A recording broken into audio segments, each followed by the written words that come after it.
Good evening, ladies and gentlemen, brothers and sisters, friends and family. Welcome once again to the Abundant Way Ministries Tuesday evening empowerment session. Good evening, everyone. Welcome back, welcome back, welcome back. For those of you who have been with us, you know what today is. For those of you who have not been with us, today is a very special day. Today we have a special guest. And give me 1 second before I bring him on. You guys have heard me lead him in since the beginning of April. But before we bring him on, I just want to catch those of you who have been with us up and bring those of you who have not been with us up to speed on what we've been talking about for the month of April. So those of you who've been with us, you know that this year, 2025, is our empowerment year at the Abundant Way Ministry. So all year, we're just talking about empowerment. We started off talking about vision and purpose, and that was in the month of January. And then in February, we started talking about mental empowerment. And then in March, we left off with physical empowerment, physical wellness. This month, April, is financial empowerment, and y'all know that is my thing, right? So we've had some exciting sessions. Folks have been joining. We thank you guys for joining. We want you to like and share it with your friends, and especially today, we want you to share with everybody you know. Call them now, ping them now, text them now, tell them to come on. We started off in April just talking about the basics, laying foundation, right, on what it takes to be financially healthy, right? We're trying to improve our financial hygiene. Last week we started getting into the nitty-gritty, talking about counting up the costs. And I know it was an eye-opener for some. A sticker shock for many. We did two cases. Mm-hmm. We found out what the cost of living, the average cost of living in Atlanta is, and we discovered it's around about $7,000 a month for a family of four. And then Erica said, "Well, can you do my city, mm-hmm. Maryville, Indiana?" And it was between $6,000 and $8,000 for a family of four. And I know a lot of people out there didn't realize that was a cost of living, and you went out and got a job only to find out that your job does not meet the cost of living. Today's guest, he knows all about that. He knows finance like the back of his hand. He's been nationally recognized as a financial expert. He's a very dynamic speaker. He's an author of at least 3 books that I know of. Mm-hmm. And if there's any more, he's going to tell us about it. Mm-hmm. He's all about transforming lives through financial literacy and economic empowerment. He is the Senior VP, Director of Community Lending at Ameris Bank. And he's always on the front lines of increasing homeownership and financial access in the underserved community. Ladies and gentlemen, I'm telling you, get ready as we bring on, and won't you help me welcome Mr. Clyde Anderson. Hey. What's going on, man? I need to take you with me everywhere I go. I need to start my day like that. I love the intro. Thank you. Look, we got Wesley Barnesfield already saying, let's go. Let's go. get it. Let's Come on, go. Wesley. Yeah. It's good to be here, man. Thanks for having me. It's great to see you, man. It seemed like we get together maybe every 5 years or so. Right. It's funny. And we got to do better, man, because some of y'all may know this. You may have people in your life like this. Like Clyde and I, we don't talk every day, but when we talk, it's like we never missed a beat. Like yesterday. Like picking up. I always feel like you a brother from another mother, like a best friend. It's like there's a connection there. Yeah, it's a kindred spirits, man. We've gotta figure out how to make that connection actually happen. It's coming. And if you notice though, every time we come together, it's to inspire or empower. That's absolutely right. Significance, man. And so it's always a delight to get together. Yeah. and that may be the spiritual connection that we both want to inspire and empower people. Yeah.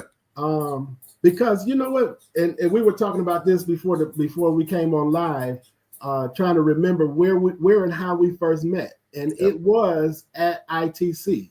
Yeah. For those of you who don't know, ITC is the Interdenominational Theological Center. It's where I got my MDiv, Master of Divinity degree, studied to be a pastor, preacher, teacher. But to be honest with you, I never wanted to be a preacher. I felt like God had called me to a ministry of economic empowerment. And every time I would say that, people would push me to preaching. They're like, oh, you want to be a pastor? I said, no, I feel called to a ministry of economic empowerment. And people at that time really couldn't understand my vision. But Clyde, when I see you're doing ministry in what you do in your everyday life. And that's what I was trying to communicate to people. We call it today marketplace ministry. It has a name now. It has a name. It's funny because I always thought I'd be a pastor. Mm-hmm. And so when we met, it was interesting to hear your journey and to hear kind of what you thought and envisioned or saw, because I didn't know how I fit into the mix necessarily. Mm-hmm. I knew I had a message, but I knew it was economic and it was empowerment. And so it was finding that place where it was always like a breath of fresh air to come in contact with somebody that had something similar. Mm-hmm. Yeah. So that's where it is. That's where it is. Yeah. Now you have gone on to do some amazing, awesome things. You have been on CNN. I think you did a whole season, right? It was 8 years. I was on CNN for 8 years, 500 episodes. Wow. Okay, 8 years. I didn't realize it was that much. Yeah, bro. So now what exactly were you doing on CNN? So, what led to CNN was the first book. It was What Had Happened Was, and I wrote that out of necessity because, I was doing mortgages down in Florida and I was young, maybe like 23, 24, doing mortgages. And I got thrown, the stuff that nobody wanted to touch. Bad credit, no credit, challenge credit, but I learned how to, make lemonade. Okay. And so I got really good at fixing situations, but I also would hear stories from so many people, that I wish I was able to touch a lot sooner, because I carried it on my back, because, I grew up on 8 Mile Road in Detroit. My mother was the daughter of a sharecropper. She didn't get, trained in financial education and, how to invest or, how to save. Mm-hmm. And so we learned by trial and error. And so I wrote a book because everybody would come to my office and say, well, you see, what had happened was, and I heard that over and over again. Right. That's what they would say. And so I could relate because I had been through all the things that they were talking about. And I knew I had to learn through trial and error. And I realized it was all ages. And so we wrote the book, man, just to really give to my customers. And it was about 4 characters that lived in a town called reality, somewhere between perfect bliss and rock bottom. Too good to be true, just to get by, D. Joneses and couldn't care less. We tried to put it really, really plain. And they were all trying to get a special deal, which was freedom, the ability to live out your dreams, answer your questions, what you've been waiting for. So it showed what different characters would or wouldn't do to get something they considered to be special. And the book took off, man, and that's what got me on CNN. It got a hold to one of the producers. She liked it and invited me on. And this was when the housing market had shifted. A lot of questions. Rates were all over the place. And so I started coming in talking about home ownership, and they gave me a segment. It was called Homeschool. We eventually changed and developed it, talk more consumer-based finance, mortgages as well, but also business and some other things. And it was called Take It to the Bank. And so that was a total of about 8 years, man. We would come on Saturday and Sunday on CNN in the morning with TJ Holmes for several years, man. And so it was a delight, and it opened several doors for me, So you talk about paths and journey, that definitely opened several doors. So you said that was back in 2006? Wow, man. Let's see. So I started CNN maybe 05, no, 07. Wow. Let me get it right. 07. And then that took me from 8 years from there. We did it. Wow. I did not realize you were on that long. Yeah. Okay. Definitely. So you were doing CNN when we met. Yep. Okay. I just started. Yeah, I started doing CNN when we met. Wow. Yeah. Cool. And so that was your first book. That was the first book. And through the process, you get opportunities. I started traveling around the country. And it's interesting. You talk about like finding a place. I was traveling around the country and I was talking about money. I was excited to go and share the message, like the good word with people, thinking I got a message trying to free my people. Right. And it's interesting because I would get on stage and start talking about money. I would go to these different cities. And as soon as you start talking about money, I realized our people tense up. And so it was a tenseness that happened. It wasn't a freedom. It was a tense because I had to realize a lot of people were thinking about what bills I have due. Maybe I don't have enough. You talking about, I'm over here counting my fingers when y'all started talking about cost of living in these cities. And you're like, y'all are right on the money, and that's where I started talking about the middle class is shrinking. It costs a lot to be middle class these days. It does. And so everybody can't afford that. And so it's interesting to see, kind of the process and where it's happening. But I would remember people just freezing up and I'm thinking, I got something exciting. I want them to be excited about it. And they weren't necessarily excited. They were worried and they were concerned and they had some angst about it. And so I was seeing that in several cities across the country. And I realized the message had to change. And that's where it had to become more about mindset. And so that's where, before we do anything, we think about it. Before I say something, I think about it. So before I can change any habit or change how I spend money or make money, I got to change the way I think about money. What's my relationship with money? A lot of us have never been trained or taught to have a relationship with money. So we got this bumpy, on again, off again. I got it today, I don't have it tomorrow type of relationship because we've never been trained or we've never been taught kind of have that interaction, how to treat money. And so I realized it started there. And so I wrote my second book, Fundamental Wealth Principles. In this process, like I started ghostwriting books for other people and trying to understand after I read my first one, we started a publishing company to write the first book, my wife and I. So it was truly necessary. Like I learned it it was before the internet. So, you had to read a book. Right. You got to read a book. That taught me, how to start a publishing company. So we did that. And so after that, people wanted to know how we did it. So I started doing it while on CNN for other people. And so I was fortunate to help Steve Harvey write, his book, Think Like a Success. He invited several of us into his studio to help contribute to what does success mean to us. Wow. And kind of touch on it to really kind of translate that to a book. And so I learned a lot in that process. I started going to Steve's camp and speaking to the youth. He would bring camp in to his ranch in Texas, and we would speak, and he allows the opportunity. And so I was able to meet a lot of good people, but also understand, more of the process. And so when I wrote my second book, the fundamental wealth principles, what I call wealth is the wisdom to establish assets and leverage the harvest. Say that one more time. The wisdom to establish assets and leverage the harvest. And so let's break it down. So it's the being wise enough to know who you are, first of all. A lot of us don't know who we are. We early on is, what do you want to be? What do you want to be, little Johnny? What do you want to be, little Clyde? Well, I want to be this. Not even really knowing who I am, what's inside of me, how I was wired, how I was developed. What do I gravitate to? And so a lot of us miss that. And so we're not comfortable in our own skin or don't know who we are, and we're on the wrong path because we never taken the time to truly understand who we are. And so that's the first piece. Wise enough to do that, but then you also have to be wise enough to know where you are. For a long time, we called Atlanta the home of the middle-class millionaire. because a lot of people look like money, but they don't have 2 nickels. Wow. And so it's being real about where am I financially? It's like the mall. You go there, and if that little dot that says you are here wasn't there, it'd be hard to get to where you're going. So we got to be real about where we are on this map to truly understand how we have to get to the next place. And that's to establish where we want to go. That's the key.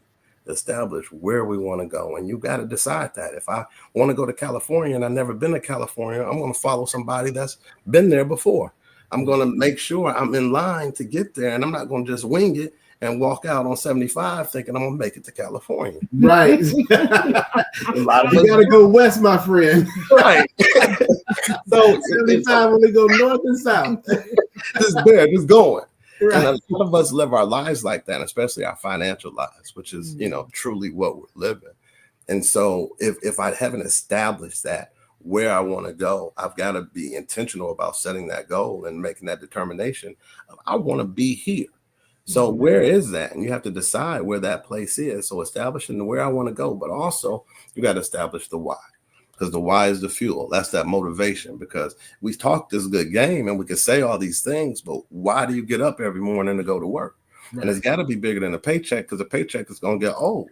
You're going to make the money, and then what? So my why is my wife and my children. It's my family. So I do it for them. That's my motivation too. They are Anderson Incorporated. I got a fiduciary responsibility to them. She's my CFO. I'm the CEO. And we got to treat ourselves like that business. And my kids are my shareholders. So I got a fiduciary responsibility to perform, and that's how I look at it every day. So if I'm not performing, I'm off kilter. Something's not going to happen. Right. And so I can't let go of the wheel at any time. I got to keep on the wheel. And so that's my why. That's what I'm thinking about as I'm going through all those things, making sure I'm in line. I got to have the why. And then I got to make sure I got my assets. And I'm not talking about financial, as far as money. And I think, again, I realize people check out when you start thinking you're talking about the money.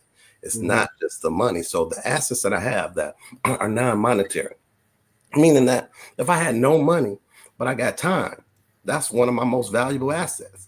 We get 86,400 seconds in each day. And if there were dollars, we take better care of them. But instead, we squander them, we waste a few, we sit around. But those were dollars that we were wasting. We think about it different. And my time is more valuable than any dollar, because they're not making no more time for me. It is what it is. And so I want to use the valuables. That's an asset. But my gifts and my talents, my relationships, relationships are more valuable than money. The name you have, that's what speaks for you. And so, building those relationships, I've gotten opportunities that I couldn't have bought. That, throughout my journey, there have been opportunities I just couldn't have bought, but they were about relationships that were made. So that's a currency. And so a lot of times we don't look at those as currency. And really you want to do is leverage those things, create a plan of action to take all that stuff, put it together, and really get your harvest. And that harvest is what you want. It goes back to that special deal and what happened. It's what is it? What is their special deal? What is that thing that you want, that you're looking for, that'll change your life and the life of the people around you? And you know what? I've learned that a lot of people have trouble articulating what they want out of life. Like you ask them what they want, and it's like they freeze. Yes, that's it. Because they don't really know. They're not specific, and they got an idea, but they haven't really sat down and taken the time to say, okay, this is exactly what I want. And I think some people think it minimizes the vision or the dream. But it's a step in the vision and the dream. We got to start somewhere. Yeah. We want to go from 0 to 100 instead of saying that we got to start here. Yeah.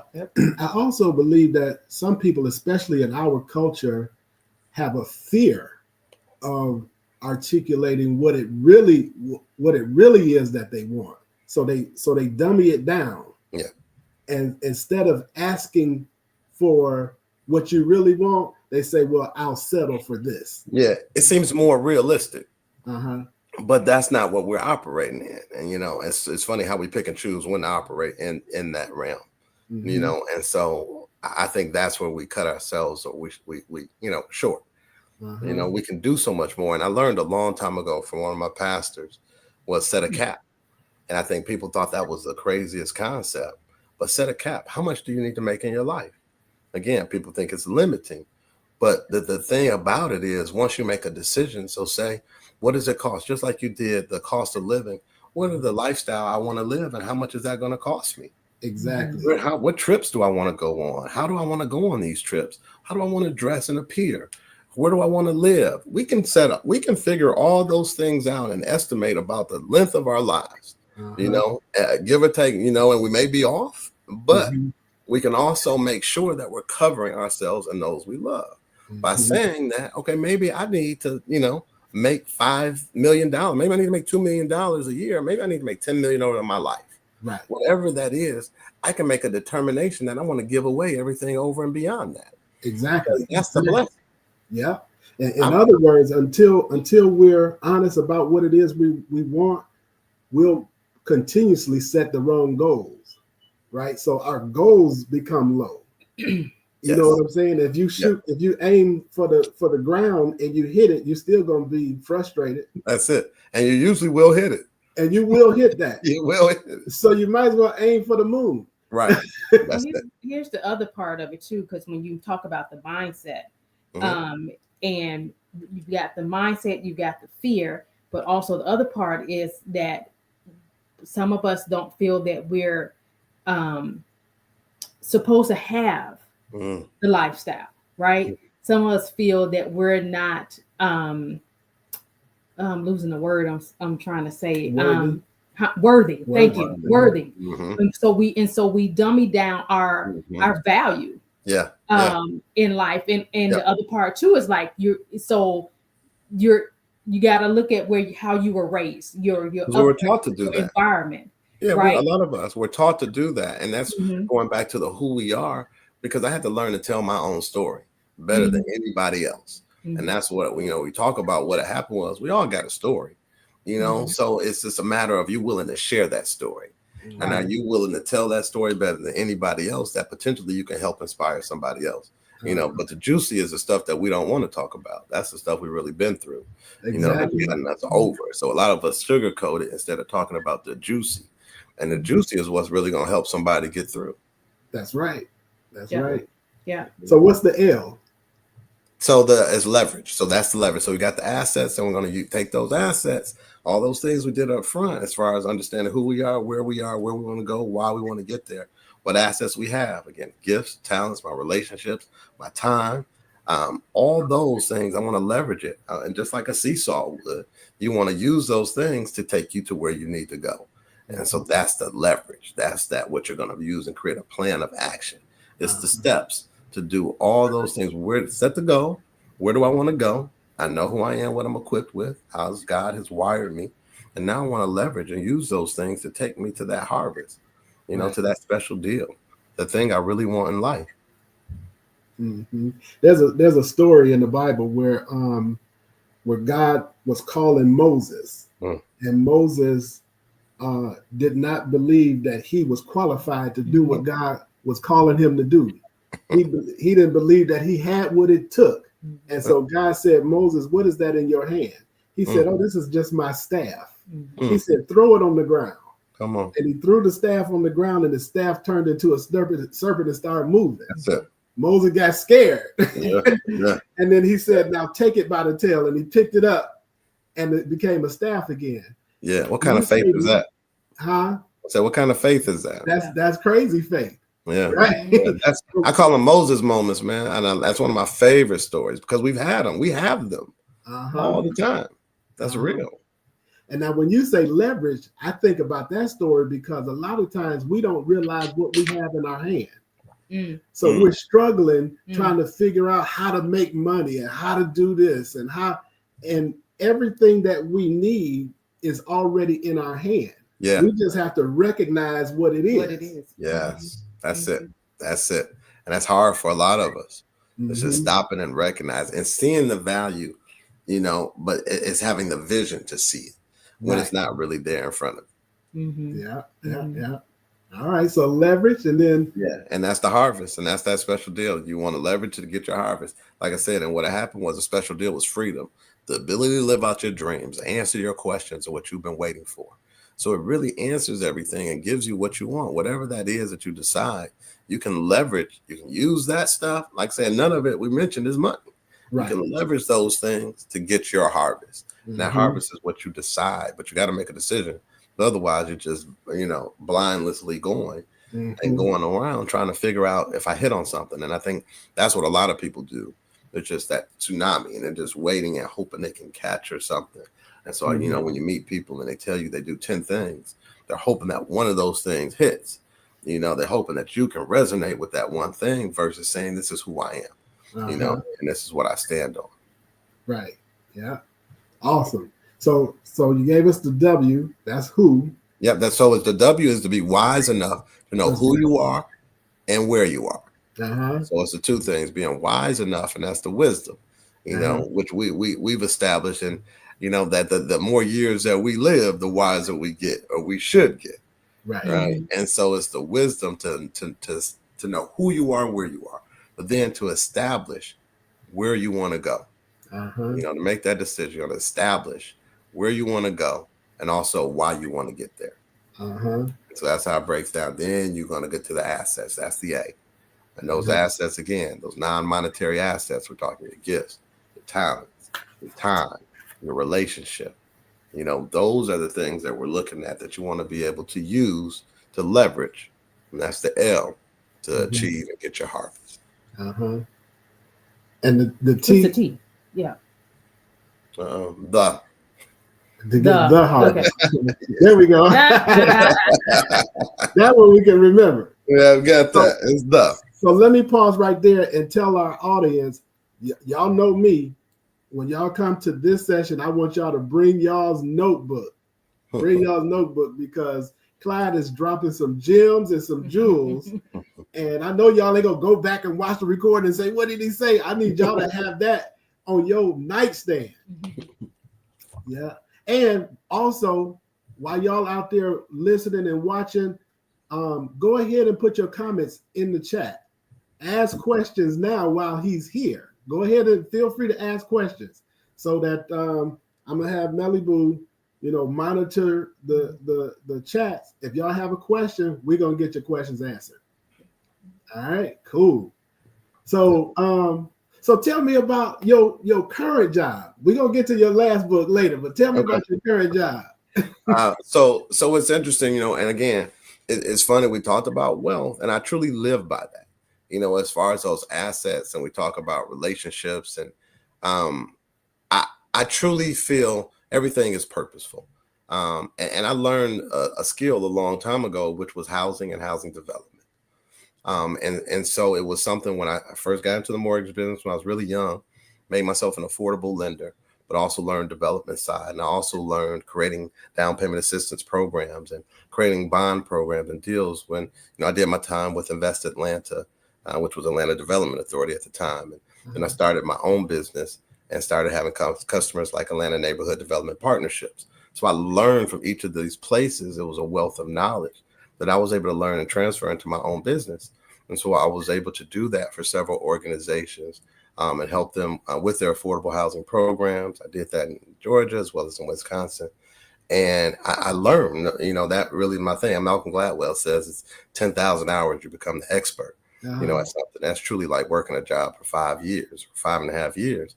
And I've been doing this for almost 15 years or 20 years in that affordable housing space. And so it was interesting. It came about through a relationship I had. There was a bank that had some challenges they had run into in Jacksonville, in one of their largest markets. And the friend suggested that they call me. And it was a relationship I had. It wasn't somebody I talked to every day.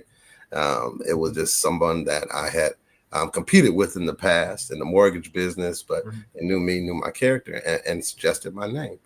And they called me. And 2 weeks later, I was meeting the CEO. They needed me to come in and fix the situation, but it was something that I had been doing. What was the name of your business? My name of my business was Doing Business While Black. It was DBWB. Was the name of the business. So it was DBWB. Doing Business While Black. While Black. Okay. Yeah. And so it was really just a consulting firm that my wife and I had. And we didn't have a lot of employees, but we leased out our know-how. And I was able to do that for organizations that were in that affordable housing space. And so I really carved out a niche for myself. Once I knew how to apply what I'd learned, it was valuable. Sometimes we don't see what we learn or what we know is valuable. Mm-hmm. And so I had to learn how to transfer. Mortgage company shifted in 06, 07. I saw that writing on the wall. Mm-hmm. I did really well in the mortgage business, but now I had to shift everything and do something different. And so I had to go and get this job and understand. And so it opened up different doors. And I think it's a timing thing and really being in tune too. I was able to, be in position. I was ready for the position. And I, sort of God had prepared me, I would say, for it. And so I came in. It's been about 15 or 16 months that I've been in the role. But we've been able to do some amazing stuff. Jacksonville is one of our biggest markets. And we did a program where I was able to $7.5 million that we had 5 years to spend it over and provide assistance to the communities in Jacksonville, to people who want to purchase homes. But I did it in probably a little over in 12 months with an amazing team down there. And we're able to do what I do and really kind of, do outreach and connect the community and making sure that people knew that this money was out here. And we did great, man. And so I'm loving it in that respect. But my job is community development. I'm the director of community lending. So I make sure as far as lending on the mortgage side, but also business, as well as personal loans, or from that standpoint, we're talking HELOCs or whatever it may be as far as loans in an 8-state region for the bank. And so Southeast pretty much is my territory, but Jacksonville is one of our largest markets, and then Atlanta is our corporate headquarters. So your headquarters is here, but you spend a lot of time in Jacksonville. I do. Okay. I do. Yeah. So let me ask you this question. In your role, are you affected by what the administration is doing in terms of DEI and all of that? Fortunately, I'm not. My role is not necessarily tied to, it's more tied to making sure affordable housing on side, as far as which is going to be affected. Everything I think is affected. So I think it's kind of two parts to, I think everything is affected by the administration. As far as directly, mine is more affected, just like rates are going to be affected as far as the market and on the mortgage side and, that sort of thing, but not directly as far as like D&I. Do you guys see yourselves losing any funding, or do you guys get government funding? So we're not really dealing with, government. Now, when we talk about doing down payment assistance programs, so we're not getting government funding. So we're not being affected from that side of it. We are definitely participating in several of the down payment assistance programs, but we're not necessarily getting funding directly from the government. Okay.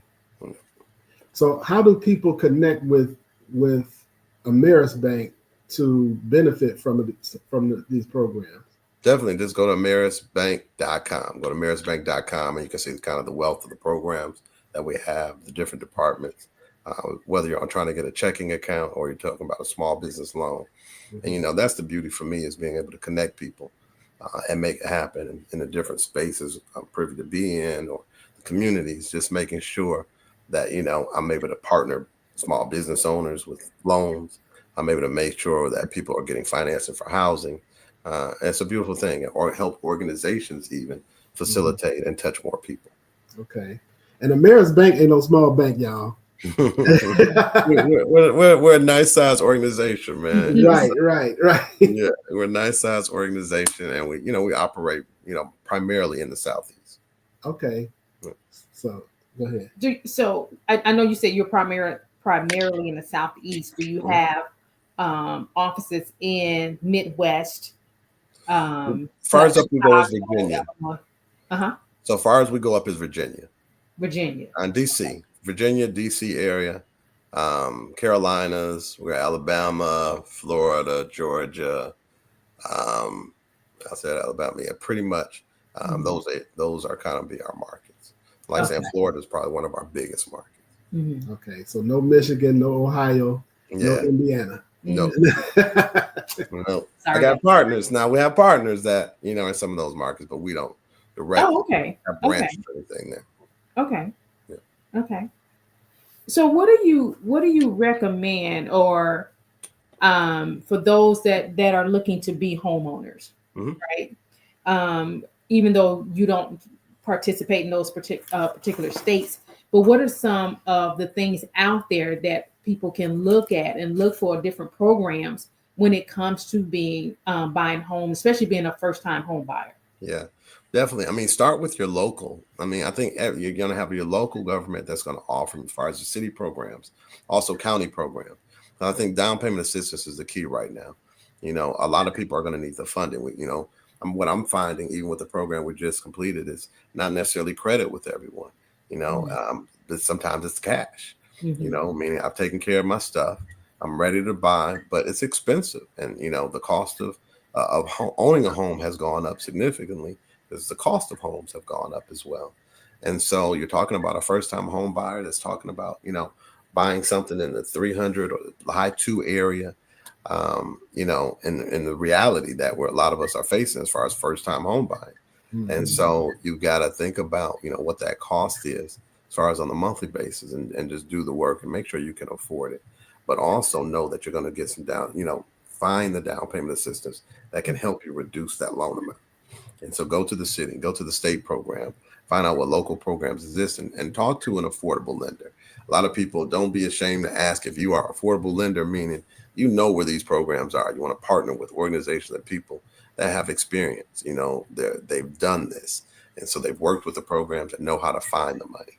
And I think that's the key, because the money's out there.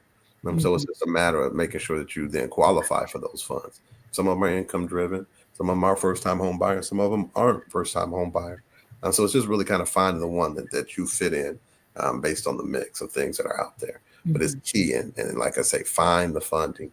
And sometimes you can layer several of these programs together. Somebody's giving you 10,000. Somebody's giving you 20,000. Those things begin to add up and really help them, again, make that price affordable. And is it a scary time now with the issue with the rates, the interest rate? Is it a scary time now to buy? Because I think a lot of people are shying away because of what's happening with the interest rates. And I think it's one of those things where, the market is cyclical. It's going to come around and go. It's going to ebb and flow. If you like it, lock it in, and if it's a payment that you can afford, and that, I think there's no reason to fear. Once you get that education and you kind of understand how it goes. I wouldn't say get out here and get an adjustable rate mortgage. I'd say lock it in to something fixed, so you know what the payment's going to be, and understand that, and really kind of work with somebody that's going to hold your hand and take you through that process. But I think it's not a time for us to be scared, because what's happening right now, and it's been happening for a while, is that we're moving to a kind of a place of haves and have-nots. And like I talked about, that gap that's widening in that middle class. Middle class is shrinking and almost going away because of cost of living, because, eggs cost $10, that people are really struggling with some of these things to make ends meet. And we're not seeing wages increase. And so we've got to be creative and do other things. And so people that aren't creative and doing other things on top of what they may do 9 to 5 are going to be some of the ones that may get left behind. And it's a bleak kind of picture when you look at it, but it's the reality of it's a wake-up call. Like, if we don't wake up right now and realize that we need to use these gifts and talents, that we need to tap into the resources that we have, the skill sets that we have, and do something different, or do more than we've been doing. Absolutely. Then we're going to be in a real tight challenge, and it's not just Black folks. It's all folks. Okay. It's not a color thing. It's a financial thing. It's a money thing. You what you just said kind of leads into one of the questions that we have from Robin. That's my sister, by the way. She asked, what kind of questions should she ask when looking for a bank to support small businesses? Great question. And I was just having this conversation with someone. We were talking about the idea that it's a great time to start building relationships as soon as you got your business, even when you start thinking about the business. Because, again, relationships is one of those things that make the world go around. A lot of our counterparts have built relationships with banks. And so go in and find a banker, ask questions, talk to them. Banks are usually looking at the last 2 years. And so a lot of times, it's no way around being able to show me what the business was, a snapshot of the business for the last 2 years. And that's what we're talking about: tax returns. We're talking about, bank statements, being able to show you've had some cash flow. Those are the things that will get you loans. And so building that relationship even before you have that with someone that's going to help walk you through is valuable. And I think a lot of times we miss that, and we don't get those relationships. So you want to stay close, or find a banker that you like, stay close to that banker, let them kind of lead you and guide you, but also making sure that you understand what the qualifying terms are to really kind of get some of the things that you're going to need for your business. And a lot of times it's capital. Mm-hmm. Now, what should we look for in a bank for a business, for a small business? I think it's really just at that point, it's someone that's real, that's going to give you the real and support you. You know, because a lot of banks are really similar. You're talking about rates, maybe a little bit different. But if it's, I learned in the mortgage business a long time ago, it's know you, like you, trust you. And most people are going to try to get to know you first. Once they know you, they establish if they like you, and then they trust you. And so I think you should treat these relationships the same way. Talk to several of them. Find out, who are you interested in really getting to know, who has time to answer your questions, spend time with you and making sure they're guiding you and leading you on the path. And then you'll kind of feel it. You'll kind of know, I don't think it can be a transactional. It should be more of a relational thing. Mm-hmm. Mm-hmm. Cool. We got another question from Denise. Yep. She wants to know, do you still have your publishing business and what is the name of it?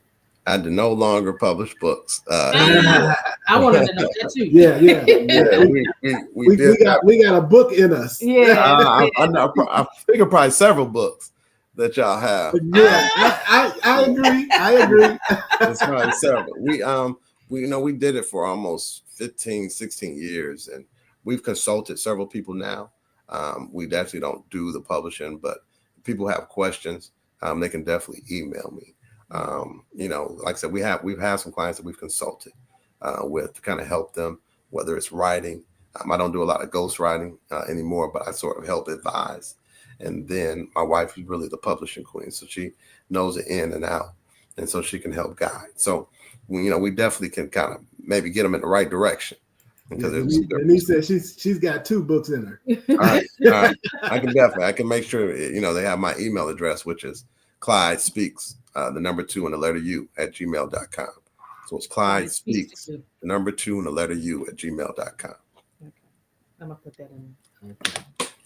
So Clyde, you touched on something a couple of times actually when we talk about count up the costs. So last week that was the theme of last week's session. And we kind of went down the whole expense list. When you're doing your budget, you got your income and expenses. Yep. And we broke it down. We use ChatGPT.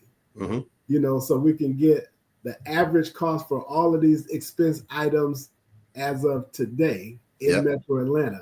Yeah. And of course, some people were shocked to see the number. Yeah. My whole point in doing that was this is the type of analysis you should do before you get out in the adult world. And we were never taught that. All we were taught was when you graduate from high school, get a job. Either you go to college or you get a job. Go work somewhere. Yep. And when we had a career day in school, they said, do you want to be a doctor, a lawyer, a fireman, a policeman, a teacher, or whatever? Yeah. But nobody ever talked about what the cost of living was. Because if we knew what the cost of living was and a salary, and how much the salary was for a particular profession, we may have chose something different. Right. So, no slight against anybody who works at McDonald's. Right. Yeah? But the reality is McDonald's will not cover the cost of living. Right.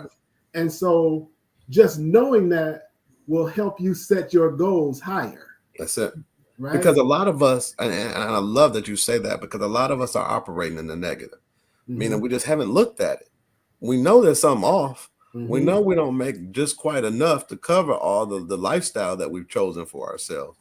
But credit cards will come in and gap it up for us for a little while and serve as a bridge instead of us truly knowing, hey, let me take this by the bull by the horn. Because when you sit down and really do the budget, it's your life on paper. When you really sit down and look at it, it's just hard for some people. It's like going to the doctor. When I used to pull credit for people, I would see people sweat, tense up. When you're sitting there and you're about to pull that credit because they don't know what it is. And it's an anxiety that they have. Right. Like some of us going to the doctor. And so I would see it now. So I think that's the same thing. And so when you sit down and do that, that budget, and knowing that I got a gap, or I got a surplus or a gap, it's a shortage or surplus, or you just right in. Right. And so sometimes we don't want to see that shortage, because that's the reality that we're faced with, and we don't know how to fill that gap. We don't know how to tap into it. And so sometimes we're not real about it, and we just kind of go blindly, living our lives and not realizing or choosing, ignorance, which is not bliss, to just kind of go through the process, and we end up in debt and deeper and deeper in debt until we just can't take it no more. Yeah. And also too, the other part that we didn't see growing up and at school and career fairs, we didn't see a lot of business, small businesses or business owners. We never saw someone's like, I'm in business for myself. We never saw that. So it was never instilled in us that is another possibility. That's another way of having of living your life. You can be your own business. And I grew up wanting to be an entrepreneur, and I went to school thinking they were going to teach me at Clark. They were going to teach me how to be an entrepreneur, and not necessarily what they taught me. And so, I was fortunate enough to sort of find my way through and meet some good people like Dennis Kimbrough, who kind of helped me, kind of guide me as far as understanding entrepreneurship. You knew Dennis Kimbrough? He was one of my professors, Dr. Dennis Kimbrough, Think and Grow Rich, the Black Choice. Man, he taught us a class called Entrepreneurship and Enterprise. My senior year at Clark. Changed my whole life. Changed my life, man. Got me to kind of see things a little bit different and what was possible. That was my first glimpse of really kind of how to fundamentally be an entrepreneur. You said he changed your life. Changed my life, brother. Speaking of change. Yes. Talk to us about Where's My Change? There it is. I love this segue. I love it. And man, and it was something that was just in me. It was a story. I love telling stories. And it was something that was in me that I just wanted to get out. And it was funny. It was probably during the pandemic where I got it, and we were living in Wisconsin. And I just knew what to me it was. I wanted the story to be about you. And so I made the main character you. And just sort of it reminds you of you and what's possible as you're reading it. So it was really just about you going on a journey. And the journey was to get to revisiting the well, or using the well to get to where you want to go and where it's changed. And a lot of us don't realize that, our change has changed places sometimes. And so where is our change? Is, what is it? And what am I going to do to get the change that I truly want? And a lot of times it takes journey. It takes losing everything and getting it back and losing it again, and going through the ups and downs of life on a journey to understand, the value of, as we're talking about earlier, and how we value money and the relationship we have to money. And a lot of, for me, I had to lose a lot to truly kind of get it and see what was real and what I really wanted and what was inside. You lose everything, you realize truly what you're made of. Yeah. You know what? I'm glad you kind of opened up a little bit, and people appreciate that, because they may see Clyde Anderson, 2025 senior vice president, director of community lending. Right. They don't realize that you had those ups and downs. Come on, we were business owners and we went through them, and the not knowing if that next invoice was going to get paid today, that needed to get paid today, and having those moments, and and I think again those are those parts that we don't like to talk about, but I think that's what inspires people to know that this is not always the case. We've had good moments and we've had bad moments. I'm fortunate enough to have a good woman that stood beside me in each of those moments, that helped guide me or sort of pick me up and dust me off and get me back on track and remind me going back to who I am. Somebody in your life that knows who you are and believes that, who you are is who you say you are. And so that's value. Now, is Jan your wife? That's my wife. Oh, look. Okay. Hey, baby. I see it. She put in Anderson Incorporated. There it is. That's it. That's what? Baby. This ain't even on our question list, but talk about how important it is to have the right partner. Oh man. This is the person that you're with, the majority of your life, majority of your days. And so if you have somebody that's not able to inspire you and be a cheerleader in your corner, and then also tell you when you're wrong, It was a lot of those days, where, and I didn't want to believe I was wrong, but you have that outside person that's able to say, man, I think you're going the wrong way, or I think that's not quite it. And you think God gave you the message, and so you have to really be in tune with that person and trust that person. So if you got that person in your life, it's so valuable, man. And we've been married 24 years. And so, she's my friend. And so if you got a friend that you can trust, they want the best for you as well. Again, because we're Anderson Incorporated. She handles the bills, the money. She's the financial, really, truly guru in the house. And so she makes sure that the dollars work. Even when the dollars was little, she made sure the dollars worked. And there's been times when them dollars was little, and we had to stretch it, and really make it work. And I tell people, you got to name the dollars, though.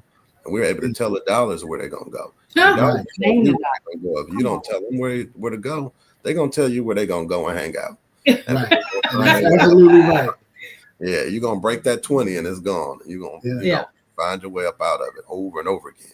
And so to have that and to know you got somebody that we can stretch it, we can make it work, and we've had the times we had to eat the 5 for 5 at Wendy's. Oh, yeah. 5 for 5s for everybody, Right. It's expensive. You talk about a family for 4 plus 1, and so we get it and we understand what it takes. And so I think it helps make you good stewards, though, too, when you have more, because you get it and you understand and you have a different mindset and mentality, how valuable it is, to have and to really have a pathway that works to make sure that you got that engine or that machine that's going to keep feeding your corporation. Another question that just came to me, that Holy Ghost just downloaded this to me. So Clyde, when I hear your story, I hear that you moved around a lot, like you born and raised in Detroit. Well, so I was born in Milwaukee. Okay. Yep, left Milwaukee when I was about 6 and moved to Detroit. Got you. With my mom. And so lived in Detroit from 7 till I was 18. Okay. I was 18, moved to Atlanta, Georgia, came to Clark Atlanta University. And really pretty much decided that this is where I was going to stay for a while. Not long after that, my wife, who was my girlfriend at the time, went to Memphis to live. So I would go back and forth to Memphis. She had a place in Memphis. And so I got to kind of see, what was there. And then we ended up moving to Florida. And so I lived in Altamont Springs, right outside of Orlando, Maywood, Florida. Yep. We lived there for about 2 years. And that's really where I got into the mortgage business there. So 2 years there, we decided to come back to Atlanta and set up roots here. And that's where we started our family. So my first daughter was born here in Georgia. And then we had 2 other daughters after that here. And so I've got 3 daughters total. But we lived here probably until my oldest was in 11th grade, man. Decided to move back to Milwaukee, be close to mom and some family, and do some things to help with some business there. And we lived in Wisconsin for 7 years. Mom passed about 2 years ago. And that was, the season had shifted and it was time for us to come back. Okay. And so 2 years ago, we came back to Atlanta. And that's when I started with Ameris. And that's where, it wasn't my plan. I was definitely not thinking about going back into corporate America. But it was God's plan. Yeah. And sort of opportunity presented. So, and even at Ameris, while you're here in Atlanta, you're back and forth between Atlanta and Jacksonville. Back and forth. Where they tell me I'm there so much, they want me to find a house there. Everybody we do business with, like, well, have you guys found a house? And even when I'm able to take my wife, they're asking her, she started looking. But Jacksonville has been a great place for us, and we've made great connections in Jacksonville. And my thing, man, is and I think it's one of those, going back to gifts and talents. God has blessed me with something where I'm able to go into any city and really sort of plant some roots, sort of talk to people, connect with people that help or are the heartbeat of the city. I love people. I love hearing people's stories and just connecting with people. And it's been able to help me build some great connections, in these cities. And so Jacksonville's another one that's almost like our home away from home. Yeah. And the reason I asked that question is because I really want the audience to hear how important it is. You have to be able to come out of your comfort zone. Because when I lived in Detroit, I met people who lived on the east side that never been to the west side their whole life. Yep. And people who lived on the west side never been to the east side, let alone outside of Detroit. Right. You got and I still know people like that to this day. Yeah. You know, where they were born and raised, that's where they stay. And until you can come out of your comfort zone, you won't experience. You may not experience. I won't say won't, but chances are you may not experience all that God has to offer you. And that's it. It's the beauty of it. And I think my mother kind of showed me that early on. And don't be fearful to go. And so I was able to go and see a lot of stuff. And even when I was on CNN, just the opportunity, I spoke on a lot of stages in a lot of cities across the country. And I kind of got to see our condition in these different cities that I visited. And it gave me a different perspective because I saw a lot of us were going through the same stuff. It's not different. It's the same stuff that we're experiencing as far as trying to do something different. I was able to start going out to San Francisco, Oakland, actually, and we would start talking to people that had 9-to-5 jobs, but had a special skill or gift or talent, and help them monetize it and turn it into a job or a career or a business. You know, I had a lady that made sandwiches, and she was great at making the sandwiches. And she worked at a place that didn't have a lot of places to go to get food. And so she decided to start making sandwiches and selling them for like $10 with a bag of chips. And she started making $3,000 extra a month. And so that's when we start going back to what are you doing to fill those gaps? Because it's things that, you know, just because I got a 9-to-5 job and it pays me this doesn't mean I have to stop there. And so the blessing for me was, man, being able to see what people were challenged with, but then also being able to come up with some solutions because, again, we're all going through a lot of the same stuff. Right. You know, it's not unique. It's the situation. It's a human condition. Right. And so, and if we don't change the way we think, the thinking that got us to this point is not going to be the thinking that's going to take us on the next 10. That's right. That's right. That's right. It's so funny you mentioned that, and we're gonna get ready to wrap it up. But you said the thinking that got us to this point is not the same thinking that's going to take us to the next point. I always talk about, like, you know, I look at my father and his generation.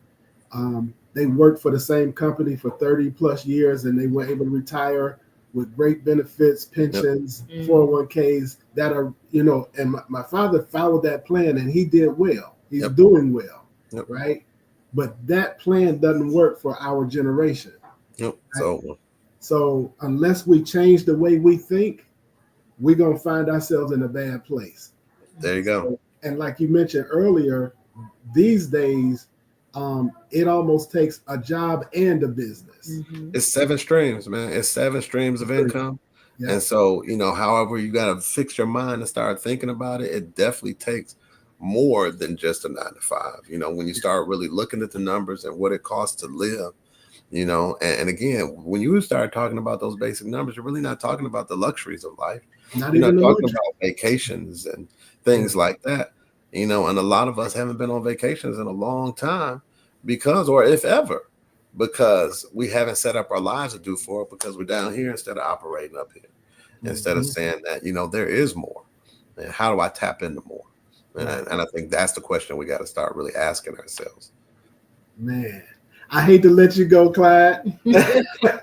one last question. I think we got 2 more. My sister asked earlier on when we were talking about banks and stuff. She asked, is it better to work with a credit union or a regular bank as far as business is concerned? I think you should have both relationships. They're going to operate differently. A lot of times credit unions are community based. And so they're going to be a little bit more lenient with certain things than a bank is going to be. And so certain things you may go to your credit union for that you're just not going to go to your bank for, or the credit union may give you opportunity before the bank is ready to give you opportunity, before they really see who you are. So you want to show them who you are. And sometimes you got to start there and build those relationships on those levels and then be able to take that relationship and build on it. So I say have both and figure out, again, talk to them, find those people that we can work with and get those relationships started. That's absolutely true. Donald McCurdy, cousin. He asked an interesting question. What are the 7 streams? I'm gonna let you think. I can address that, but I'm gonna let you take that one. And it depends on who you are. But I think, you know, it could be a couple things. So you talking about a job? A lot of people have a job and maybe that side hustle. That may be your business or the LLC that you're operating on the side. And maybe that's that gifts or talents that you're tapping into. You can have real estate. It can also be, so some of it can be passive because everything can be active, meaning you're only one person. So you want to try to figure out what are some of the passive things I can do. Is it a digital store? Is it digital content? Am I teaching a class digitally or virtually? What is it that I'm doing? But, maybe some of it's investment. Some of it's my stocks. Maybe I'm learning about Bitcoin, investing in some cryptocurrency, but you want to figure out where you can generate. There's so many places now that you can generate income, whether it's through investing or being passive or active in some of the businesses. It just matter of doing your research and figuring out exactly what fits for your lifestyle. But I definitely think, again, job is one of them. If there is an opportunity, have the 9 to 5 for the security until you don't need it anymore. Mm-hmm. There's a scripture in the Bible, and I can't quote it right now. I think it's in Ecclesiastes that says we should have 7 streams of income, and then it says even 8, right? And when you interpret that, what it's saying is really you should have as many streams of income as you can. Come on. Mm-hmm. That's and it. So a lot of people take it literally and say, I got to get 7. Yeah. No, or I got to get 8. Mm-hmm. Yeah. What he's saying is you really need to get as many streams of income as you can. That's it. That's the way we're going to win, especially in this economy. Yeah. It's not going to be 1. It's not going to be 2. It's got to have 7 streams of income. Right. Mm-hmm. And you hit the nail on the head. A lot of people don't understand the difference between active and passive income. Yeah. So active income is stuff that you have to get up in the morning, get up out of your bed and go do. Yeah. It's going to require you to be in the mix. Exactly. And passive income is that money that you make while you're sleeping. There you go. And so you've got to develop as many passive income streams as you can, because as Clyde said, you're only one person. Yeah. Mm-hmm. You got to have quality of life. Yeah. Mm-hmm. There it is. Ecclesiastes 11:12. 11:12. Thank you, Erica. And so Aisha asks, how do you manage all those streams? That's what we're talking about. Yeah. With passive income, you have to manage it, but it's not physically. It's more computer work. Having some times where I got to go check my accounts. Yeah. I got to make sure things are up on the site if they need to be, or but some things are going to require you to be active, in it, and day to day. So you want to know, again, it's only 86,400 seconds in each day. So you got to make sure how you divide them, and it's quality of life at the same time. If you got family, you got to make sure you're making time for them also. Yeah. Mm-hmm. Last question. Aisha asks, what services does Mr. Clyde offer? Knowledge. Mr. Clyde. Knowledge. That's my daughter, by the way. Hey, what's going on, daughter? You met her also because she videoed when you came to Breakthrough. Oh, wow. She was the one videoing. Yeah. Hey, good to see you again. That was then. She was probably a lot younger at that time, man. That was a lot younger. Yeah, we all were. We all were. Just a tad. Just a tad. She wants to know, what services do you offer? Well, so now you're full time with yeah, I'm full time. So no really services that I offer, but like I said, I'm always willing to help if I can, and so that's why And give me your email again. Yeah, it's Clyde. Clyde. Yep, Clyde. CLYDE. Speaks, SPEAKS, the number 2 and the letter U at gmail.com. At Gmail. Okay. Yeah. That's what and if, like I said, if it's not something I can do, it's potentially refer you to someone that could potentially help you and just sort of guide, if it's any of the things that I'm versed in. I'm definitely here to help. Okay, cool. Yeah. Well, Clyde, man, I appreciate you coming on. Show the books. Yep. Before we go. Oh, yeah. Before we go, I've got 2 of your books. Yes. So you got an original too. Original what happened. I have the original. I've got a signed You go copy. way back. That lets you know you go way back. Oh, this is my signed copy. And that's back there. He didn't just say my dude. No, that's personal. That's personal. Yeah. We go, that's a way back. Yeah, that's what we've been in a couple revisions since then. So it may not look like that. You go to Amazon and pick it up, but it's still what happened was. Make sure you look for my name. Yeah, this is back in the day. Look at that. Was whoa. 20-something Clyde. Clyde didn't have no hair. No. Yeah, 20-something. I reversed it. The other book that I had, this is your last one, right? This is the last one. Where's My Change? Where's My Change? So the one that I do not have, and I'm gonna get that. That's fundamental wealth principles. Okay. You know, and that's those principles that, again, I found that I truly start to live by. And I really try to help other people get it and live by it as well. Mm-hmm. So go out and get these books, y'all. You can find them on Amazon. Mm-hmm. I didn't see that the fundamentals one out there. Is that on Amazon as well? It should be. I haven't checked in a while. And that was one. It was interesting. That was one I did through a major publisher. I've been independent for most of our career, where we've all done our own. I did a major deal with the publisher that time. That was a learning experience. Mm-hmm. And so it's, you say you live and we learn. But it was one of those that helped me be stronger on the other side. But I learned the game. And again, we have to thank God for all those experiences. Right. Well, cool.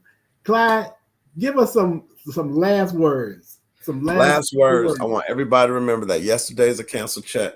Tomorrow's a promissory note, and tomorrow is the only cash that we have.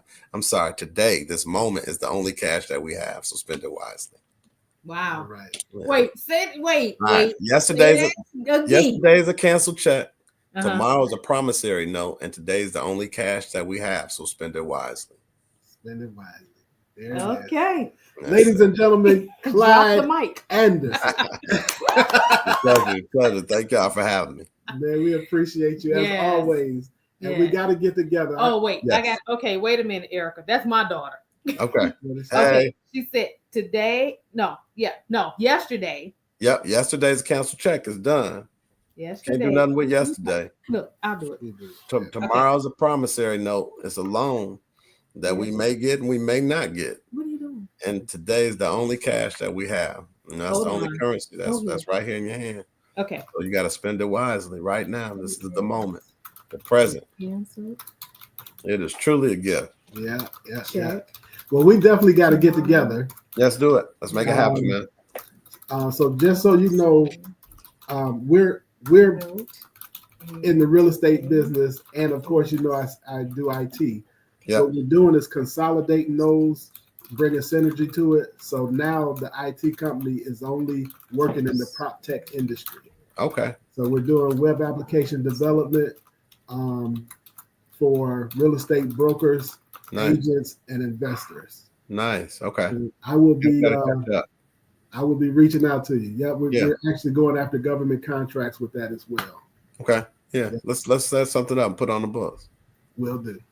There it is, guys. I think I got it. Let's see what we got. Yesterday is a canceled check. Tomorrow is the promissory note. And today is the only cash we have. So spend it wisely. The only cash you have. So spend it wisely. Yep. Clyde Anderson, ladies and gentlemen. Thank y'all. Thank you for coming by. I don't have nothing else to say. But y'all tune in next Tuesday. Next Tuesday, we're going to be talking about how to increase your income because we talked about counting up the costs. And now that you got a feel for it, I needed that to set in for you. I needed that to settle in for you. There it is. So now we're going to talk about how do you address that cost. We're going to talk about how to increase your income. We talked about it a little bit today. You got to do something extra. So if y'all were the type of people who were in school who never did the extra credit, this may be a challenge for you, right? That you only did what the teacher told you. This may be a challenge because in this economy, it requires a little bit more, right? Yeah. So we need y'all to show up next Tuesday. I said that we weren't going to come on the 5th Tuesday because we'll be traveling, but I may have to let Melly Boo drive because I got some stuff I got to tell y'all. And I ain't gonna be able to do it in one session. So stay tuned. We may be on the road and online at the same time. But next Tuesday we'll be right here. Same time, same station. Yeah. Clyde, thanks again, man. We love you. Yeah. Thank you guys. Love y'all too. And we look forward to hooking up with you again. All right, looking forward to it. Thanks for having me. Thanks everybody for joining. Thanks everybody and good night. We love y'all too.